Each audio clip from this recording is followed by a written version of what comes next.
Hoy, Jepoy! Bakit?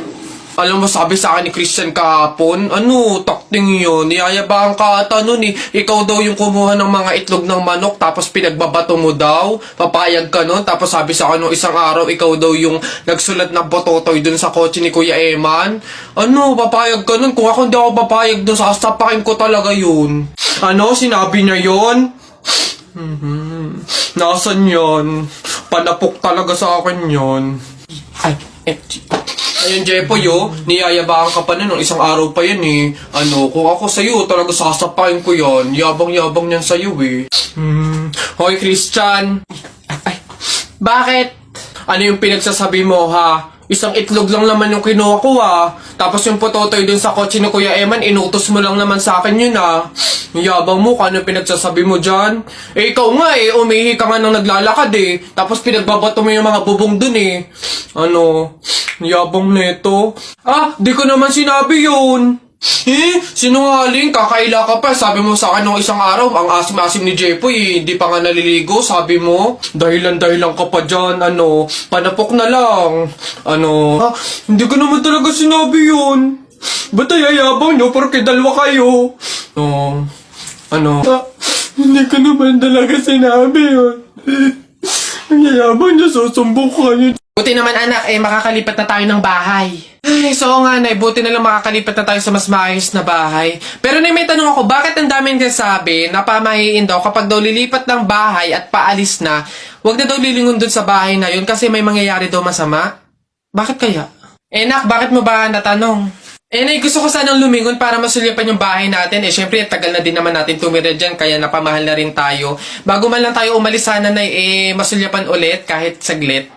Hindi anak, sige lang lumingon ka lang. Hindi naman tayo naniniwala sa mga pamahiin na yan, di ba? Walang mangyayaring masama, panigurado, promise. Sige nay. Hoy, kayong dalawa.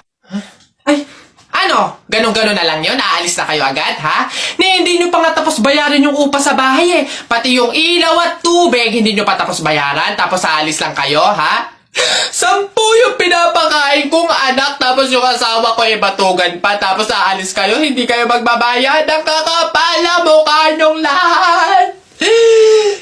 Hindi ako papayag. Balik! Uwi!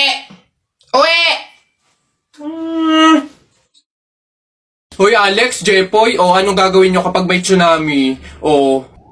Dali-dali, akit ako sa pinakamataas na building. Hindi yun naaabot ng tubig dun, mataas yun. Tapos hindi yun madadala ng tubig. Bato yun matibay yun Yun, baduy naman yung sa'yo, yung sa akin, sasakay ako sa helicopter. Tingnan natin kung aabot pa yung tubig, yung tsunami dun. Lilipat ako hanggang langit, yun yung sa inyo, yung sa akin, magsiswimming ako. Nakikita ko yun sa mga palabas, kaya naman pala mag-swimming, ako, hindi ako malulunod, mag-aaral ako mag-swimming, Ang iingay nyo talagang mga bata kayo, ha? Ayan, tsunami! Uy, kumusta kayo? Na-miss ko kayo. So, kaninong buhay naman yung pag-uusapan natin ngayon? Yung kay Bernadette, buntis. Alala mo yan? Yung kaklase natin na matalino at tahimik lang. Yung guard na nagpapakit sa kanya nun, siya ang tatay. For sure yun. Di ba bet niya yun dati? Bakla ba yun? Hindi babe. Ang narinig ko talaga, sabi, nakipag-break siya sa jowa niya ngayon na mahal siya. Tapos bumalik siya dun sa ex niyang parang tubo. Meron akong bet dun sa kabilang table. Tignan mo, hindi daw nakapagtapos yun. After ng graduate, hindi na daw nagtrabaho, tambay lang daw yun sa kanila. Babe, picturean mo ko para kunwari may pera. Papost ko ito, magpapapansin ako sa dati kong friend. Basta kahapon, pumunta ka. Nakagat ko yung dila ko, ang sakit. Hala, bigay ka ng number, bilis. Ha? Number 4. A, B, C, D. Hala, letter D. Ibig sabihin, iisip ka ni letter D. Si Dodong yan yung crush mo? Nay! Hindi naman. Hindi ko na naman crush yun. Asim-asim ni Dodong ikaw nga, tinan mo yung yung ilong mo nagpapawis. Ibig sabihin daw niyan selosa nagsiselos ka siguro pag may kalarong iba si Mark Jun, no? Hindi naman ako selosa. Anong paki ko kung may kalaro ng iba si Mark Jun? Andyan pa naman si Tep-Tep. Ano ba yung? Hay, kaya ano yung mga pinag-uusapan ninyo? Kababata pa'y kumikiringking na kayo, ha? Ni hindi pa nga ata marunong magbasa at magsulat lumalantod na. Uy!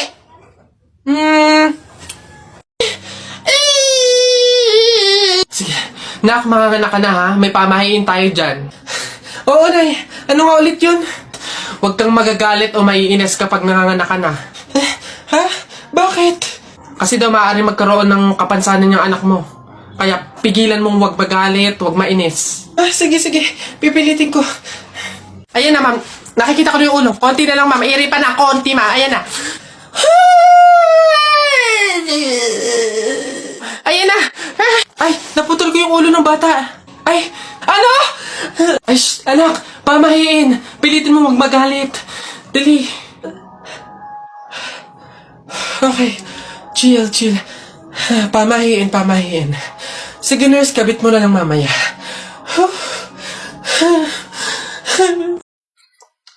Excuse me. May tatanong lang sana ako. Ay, sige po. Ano po yun? Kaibigan kasi ako nung namatay. Ililibing na, di ba? Napansin ko kasi wala yung taga-sigaw. Wala ba kayong nilagay? Ay, bakit po kailangan ng taga-sigaw? Kasi di ba kaya siya namatay kasi pinatay siya? Nahuli na ba yung pumatay? Ay, ganun po ba? Hindi pa po nahuli yung suspect eh. O hindi pa pala. Ang pamahiin kasi dyan, para daw makonsensya yung pumatay dun sa tao, is kailangan pag ililibing na, maglagay daw ng taga-sigaw para sumuko na yung pumatay sa kanya. Sige po, ako na lang po, yung sisigaw. Ay, ikaw na lang. Sige, mabuti. Ayos, sige.